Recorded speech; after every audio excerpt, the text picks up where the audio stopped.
अब मैं देख रहा हूं कि हमारे गाजीपुर बॉर्डर पर और टीकरी हो चाहे सिंगू बॉर्डर हो, सब पर सड़क खोदकर कंक्रीट की दीवारें बना दी गई। उससे पहले कांटे लगाए गए। मतलब जो हमारी पार्लियामेंट की सुरक्षा नहीं है, उससे ज्यादा जबरदस्त सुरक्षा की गई। पाकिस्तान बॉर्डर पे भी ऐसा नहीं है। मैंने तो वो बॉर्डर भी देखी है, वहां भी इस तरह का नहीं है। हमारे गुरु उदय प्रताप सिंह ने एक बार लिखा था इसी पे कि खेत में मेहनत तुमने की, तुम्ही को तंगी का डर हो। तुम्हारे घर में दिया जले, रोशनी और कहीं पर हो। उठो ये नीलकंठ तीसरे नेत्र की याद दिलाता हूं, तुम्हें आवाज लगाता हूं। तो ये किसानों को इस सदन के माध्यम से मैं आवाज देना चाहता हूं कि एक हो सारे देश के। इन्हें तो अभी ये घमंड है कि हम बाहर से मंगा लें, तुम मत दो अन्न, हम बाहर से मंगा लें। हाँ, ये कर सकते हैं, ये कर सकते हैं, लेकिन कितने दिनों तक कर सकते हैं? देश के किसान, मैं देश की इसलिए बात कर रहा हूं कि पंजाब, हरियाणा और पश्चिमी उत्तर प्रदेश तो दिल्ली के पास है, ये यहाँ आ सकते हैं और इसलिए आए हैं। वरना नासिक से लेके लाखों की तादाद में लोग मुंबई गए, पवार साहब ने एड्रेस किया उनको, और दक्षिण भारत में कई जगह लाखों की संख्या में लोगों ने रैलियां की, इन कानूनों के खिलाफ विरोध प्रदर्शन किया। अब हमारे किसान बैठे हुए हैं कई महीनों से। तमाम किसानों की जान जा चुकी है, सर्दी की वजह से, भूख की वजह से, अन्य तमाम कारणों से। लेकिन सरकार ऐसी निर्दयी हो गई है, ऐसी बेरहम हो गई है कि उसके ऊपर कोई असर ही नहीं हो रहा है, कोई असर नहीं हो रहा है। आप ये बताइए कि अगर आप उनको 1.5 साल तक होल्ड करने के लिए, रोकने के लिए राजी हो जाते हैं, तो इसमें क्या दिक्कत है कि उन तीनों बिलों को विथड्रॉ करके इस सेशन में रिपील कीजिए उस एक्ट को, और नए बिल ले आइए, उनको स्टैंडिंग कमेटी को भेज दीजिए और उसके बाद नए बिल पास कर दीजिए। अगर पहले भी आपने विपक्षी मांग मान ली होती कि स्टैंडिंग कमेटी को भेज दी जाए, तो ये संकट नहीं आता। अब मैं देख रहा हूं कि हमारे गाजीपुर बॉर्डर पर और टीकरी हो चाहे सिंगू बॉर्डर हो, सब पर सड़क खोदकर कंक्रीट की दीवारें बना दी गई हैं। उससे पहले कांटे लगाए गए हैं। मतलब जो हमारी पार्लियामेंट की सुरक्षा नहीं है, उससे ज्यादा जबरदस्त सुरक्षा की गई। पाकिस्तान बॉर्डर पे भी ऐसा नहीं है। मैंने तो वो बॉर्डर भी देखी है, वहां भी इस तरह का नहीं है। तो ये क्या हमला करने आ रहे दिल्ली पर? और बार बार हमारे राष्ट्रपति के अभिभाषण में भी इस बात की चर्चा करवा दी आपने। राष्ट्रपति को आप जानते हैं कि राष्ट्रपति तो वही कहेंगे जो आप लिखेंगे। उससे न एक लाइन इधर कह सकते हैं, न एक लाइन उधर कह सकते हैं। वो अगर अपने मन की बात कहना चाहें तब भी नहीं कह सकते।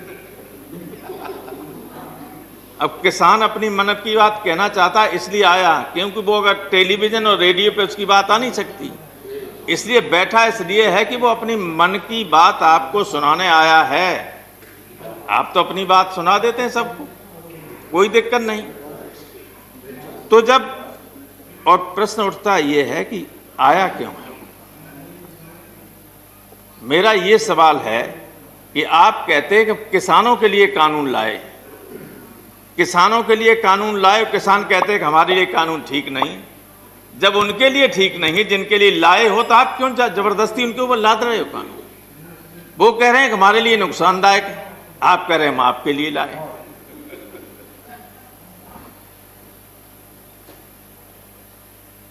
अब देखिए, जो एमएसपी की बात चलती है, ये ऑर्डिनेंसेस आ गए थे पहले ही जून में, और बाद में विधेयक आए जब सत्र चला तब। मैं आपको उदाहरण देना चाहता हूं कि स्थिति कितनी खराब हो गई। लास्ट ईयर जब ये अध्यादेश नहीं आया था, उससे पहले हमारे यहाँ मक्का का भाव था 22 रुपया कुंटल, 2200 रुपया कुंटल। और इस बार जब यह अध्यादेश आपने लागू कर दिया, उसके बाद मेरा तमाम जमीन खाली पड़ी रहती थी, धान, उसके बाद आलू गेहूं ये सब करते रहते थे।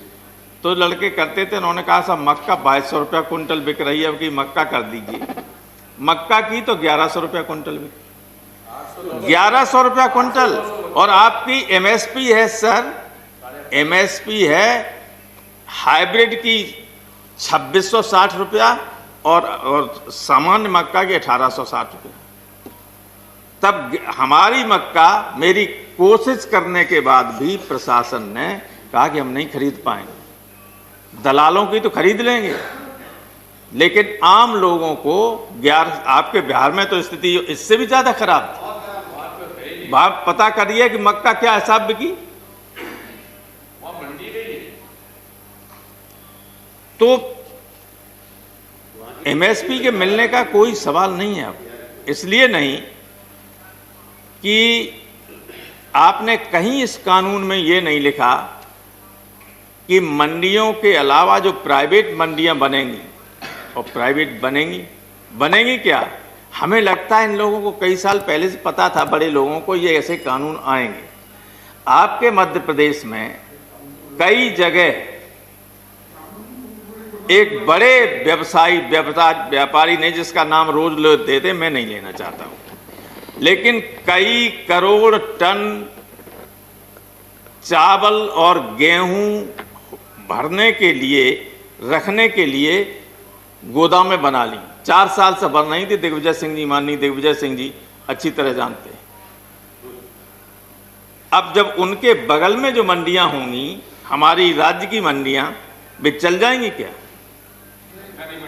उन्हें कैसे मालूम था भाई कि ये कानून आने वाले हैं? जो 4 साल से बना रहे थे। आप देख आइए जाके, अगर मैं गलत कह रहा हूं। बनाई मंडी की नहीं बनाई? और किनकी हैं वो मंडियां?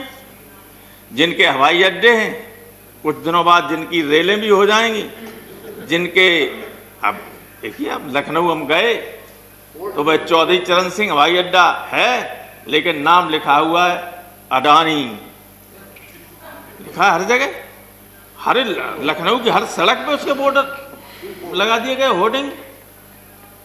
आप बाहर जाइए, अगर 10 मिनट गाड़ी खड़ी करेंगे तो इतना रुपया, और 10 मिनट से ज्यादा हो गया तो इतना रुपया। आपको अगर कोई छोड़ने आया, आप वीआईपी हैं, उनके साथ, आपके साथ गाड़ियां चली आई, थोड़ा सा हवाई जहाज लेट है और आपसे नमस्ते करने के लिए, खड़े बात करने के लिए रह गए, तब तक पता चला गाड़ी का पैसा बढ़ गया। बहुत बुरा हाल है। तो वही स्थिति इसमें है कि किसान क्यों परेशान है? किसान जानता है बहुत अच्छी तरीके से, सबसे बेहतर मंडियां काम करती हैं पंजाब और हरियाणा की, और वो जानता है कि जब ये मंडियां बेकार हो जाएंगी तो मनमाने तरीके से व्यापार, ये जो बड़े उद्योगपति हैं जिनकी मंडियां बनेंगी निजी, वे किसानों को कहेंगे कि हम इस भाव पे लेंगे, लेना हो तो दो, न देना हो तो रखो अपने घर। और गरीब होता है आदमी, किसान को जब फसल होती है तब वो उस पैसे से अपने बच्चों के लिए कपड़े लेता है, लड़के लड़कियों की शादी हो तो उसका इंतजाम करता है, पढ़ाई के लिए पैसा की व्यवस्था करता है, तो मजबूरी में उसे फिर सस्ते में बेचना पड़ता है। और ये भय है, और भय वास्तविक है। दूसरे ये कि जो एक इसमें दूसरा बिल है कॉन्ट्रैक्ट फार्मिंग का। कॉन्ट्रैक्ट फार्मिंग में इतनी बड़ी धोखाधड़ी हम लोगों को पहले ही संदेह था। अब आप देखिए, छत्तीसगढ़ के लोग हैं यहाँ, ये हमारे पास सामने रखा हुआ पेपर कटिंग, छत्तीसगढ़ के 7 जिलों के किसानों के साथ कॉन्ट्रैक्ट फार्मिंग में धोखाधड़ी, एसपी से शिकायत, तो हजारों करोड़ रुपए के हो गया है धोखाधड़ी। पैसा ही नहीं दिया, ले लिया, पैसा नहीं दिया। और कुछ जगह कहा कि हम ये बीज दे रहे हैं आपको, पैदा कीजिए, 2600 रुपया लेंगे, खरीदेंगे, और पैदावार इतनी ज़्यादा होगी, पैदावार आधी भी नहीं हुई, और अब कह रहे हैं कि 800 रुपया खरीदेंगे, और नहीं खरीदेंगे। आप क्या कैसे कर लेंगे? आपने कहीं इस बिल में ये व्यवस्था नहीं की कि चाहे राज्य की मंडी में खरीदा जाए, चाहे कोई इंडिविजुअल खरीदे, चाहे कोई और प्राइवेट मंडी वाला खरीदे, इस एमएसपी से कम लागत पर, कम कीमत पर कोई नहीं खरीदेगा। ये गारंटी अगर एक लाइन लिख दे जाते तब भी लोगों को भरोसा रहता है कि इसमें हमारी एमएसपी बची रहेगी। अब केवल ऐसे ही कहते रहोगे कि एमएसपी नहीं जाएगी, कहाँ आपने गारंटी की? भाई जो बड़े बड़े व्यवसाय खरीदेंगे लोग, और कॉन्ट्रैक्ट फार्मिंग का एक मालूम क्या और डर है? एक डर ये है कि वो छोटे छोटे, जैसे 3 एकड़ से कम किसान हिंदुस्तान में लगभग 85% है, वो कॉन्ट्रैक्ट लेंगे तो पता चला कि 500 एकड़ ले रहे हैं, पूरे 2-4 गांव की जमीन ले ली कॉन्ट्रैक्ट। अभी तो हम लोग देते हैं कि मान लो बटाई कोई ले लेता तो 1 फसल के लिए दे देते हैं, 2 फसल के लिए दे, 2 साल के लिए, उससे ज़्यादा नहीं देते कि कहीं कब्जा न कर ले। ये लेंगे 25-25 साल के लिए। तो जो लोगों को भय है कि हम बेघर हो जाएंगे, बेजमीनी हो जाएंगे, तो क्या गलत डर है उनके मन में? ये सही है। तो ये जो लोगों को के मन में भय है, इसलिए उसको दूर करने के लिए इन बिल को वापस लेने के अलावा कोई रास्ता नहीं। तीसरी बात यह है कि आपने जो एक व्यवस्था और कर दी है, भाई आखिर कुछ एक्शन ऐसे होते हैं जिससे लोगों के मन में संदेह जो पैदा होता है वो कन्फर्म होता चला जाता है।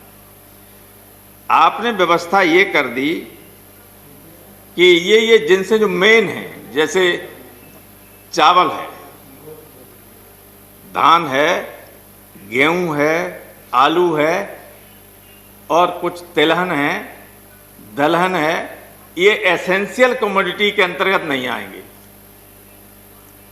तो ये खुली होर्डिंग की छूट किसके लिए दी गई?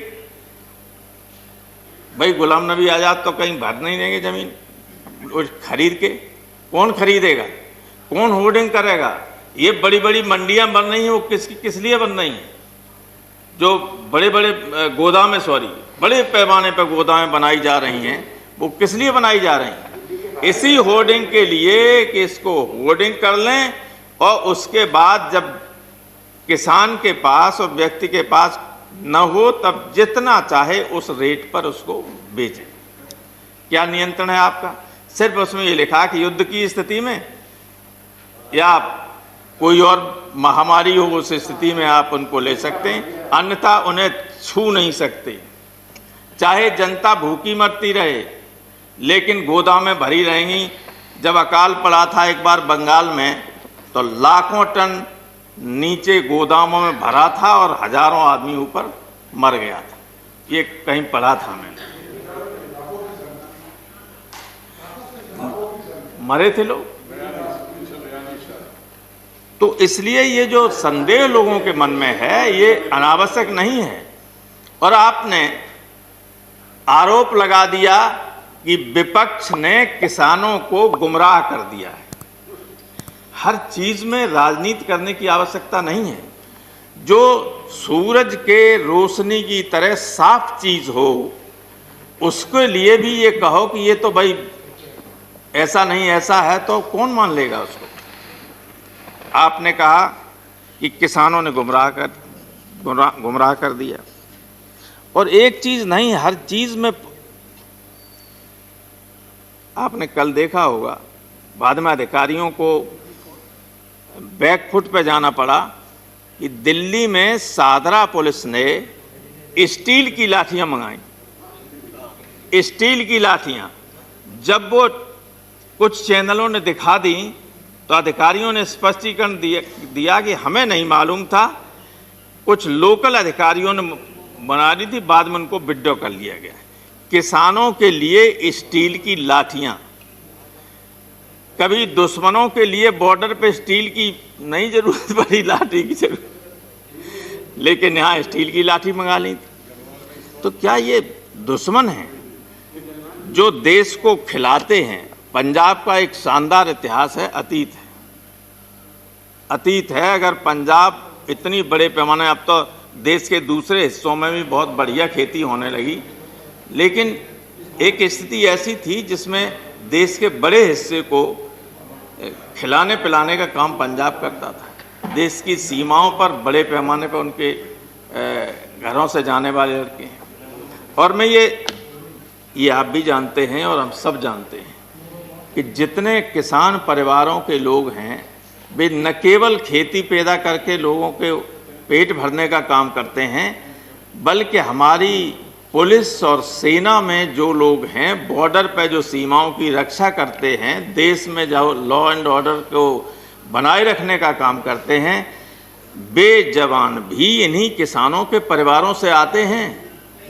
ये उन परिवारों से नहीं आते हैं जो जिनके लिए आप लोग काम कर रहे हैं। आपको काम करना चाहिए इनके लिए, आप कर रहे हैं उनके लिए जिनके आसपास का, जिनके रिश्तेदार और खानदान कोई सेना में जा ही नहीं सकता है, नहीं दे, अगर उनके सामने गोली चला दी जाए तो गिर पड़ेंगे, है क्या? लेकिन देश का धन सारा इकट्ठा कर लें और उनकी मदद हो रही। भाई ये क्या दिक्कत है कि किसान कह रहे हैं कि वापस कर लिए? इसमें प्रतिष्ठा का प्रश्न क्या? अगर हम कहते, अगर विपक्ष कहता, पॉलिटिकल पार्टीज कहती कि आप विड्रॉ कर लीजिए, आप मत करो, लेकिन किसान किसी राजनीतिक दल का नहीं है, किसी राजनीतिक दल से प्रेरित नहीं है, बल्कि जो लोग बैठे हुए उन्होंने कहा है कि कोई राजनीतिक दल का व्यक्ति हमारे मंच से भाषण नहीं कर सकता, बैठ सकता है नीचे, लेकिन मंच पर नहीं जा सकता है। कहा है कि नहीं कहा है? तो उसमें आपकी क्या प्रतिष्ठा गिरी जा रही है? जब गुलाम नबी साहब बता रहे थे, जो उन्होंने उदाहरण 3 दिए, वो 100% सत्य और तथ्यात्मक हैं। जब अंग्रेज किसानों की बात को मान सकता है और कानून को वापस ले सकता है, तो क्या आप अंग्रेजों से खराब हैं? आपको क्या दिक्कत है? सर समय हो गया? जी हो गया, ऑलरेडी 2 मिनट 3 मिनट अधिक हो गया। मैं आधा मिनट में खत्म किए दे रहा हूं। सर, एक तो मैं अपनी बात खत्म करने से पहले ये कहना चाहता हूं कि इस पेंडेमिक में भी अकेले खेती ही ऐसी थी जिसने जीडीपी को रोके रखा। कुछ हमारी खेती का योगदान 20% है, 14% से बढ़ के 20% हो गया, क्योंकि और जीडीपी डाउन हो गई थी, लेकिन खेती ने आपकी इज्जत रखने की कोशिश काम किया, लोग देश को बचाने का काम किया। और दूसरे ये कि जो लोग मरे हैं, मैं सरकार से ये मांग करता हूं कि उन किसानों को, उनके परिवारों को कम से कम 20-20 लाख रुपए का मुआवजा दिया जाए, और उनके बच्चों को कहीं न कहीं राज्य सरकारों से कह के या केंद्र सरकार में उनको एक आध बच्चे को जो मरे हैं उनको सरकारी नौकरी दी जाए। और हमारे गुरु उदय प्रताप सिंह ने एक बार लिखा था इसी पे कि खेत में मेहनत तुमने की, तुम्ही को तंगी का डर हो, तुम्हारे घर में दिया जले रोशनी और कहीं पर हो, उठो ये नीलकंठ तीसरे नेत्र की याद दिलाता हूँ, तुम्हें आवाज़ लगाता हूँ। तो ये किसानों को इस सदन के माध्यम से मैं आवाज़ देना चाहता हूँ कि एक हो सारे देश के। इन्हें तो अभी ये घमंड है कि हम बाहर से मंगा लें, तुम मत दो अन्न, हम बाहर से मंगा लेंगे। हाँ, ये कर सकते हैं, ये कर सकते हैं, लेकिन कितने दिनों तक कर सकते हैं? ऐसा नहीं है कि किसान जिस दिन विद्रोह पर उतर आएगा तो बड़े बड़े लोग सत्ता में नहीं रहते हैं, ये किसी को घमंड नहीं रहना चाहिए कि हमेशा सत्ता में बने रहें। इसलिए लोगों की बात सुनिए, लोकतंत्र है, देश की बड़ी आबादी वो है, बैठे हुए लोग, उनको मनाइए। वे आपको मना रहे हैं, ये समझिए एहसान कर रहे हैं आप पे। आप उनसे कहिए आप जाइए, हम ये विड्रॉ करेंगे बिल और नए बिल लाएंगे जिसमें उनसे भी पूछा जाएगा, उनके संगठनों से पूछा जाएगा और उसके हिसाब से संशोधित कानून लाए जाएंगे। बहुत बहुत धन्यवाद। इस खबर को अभी लाइक करें, शेयर करें, अभी चैनल को सब्सक्राइब करें और घंटी जरूर दबाएं।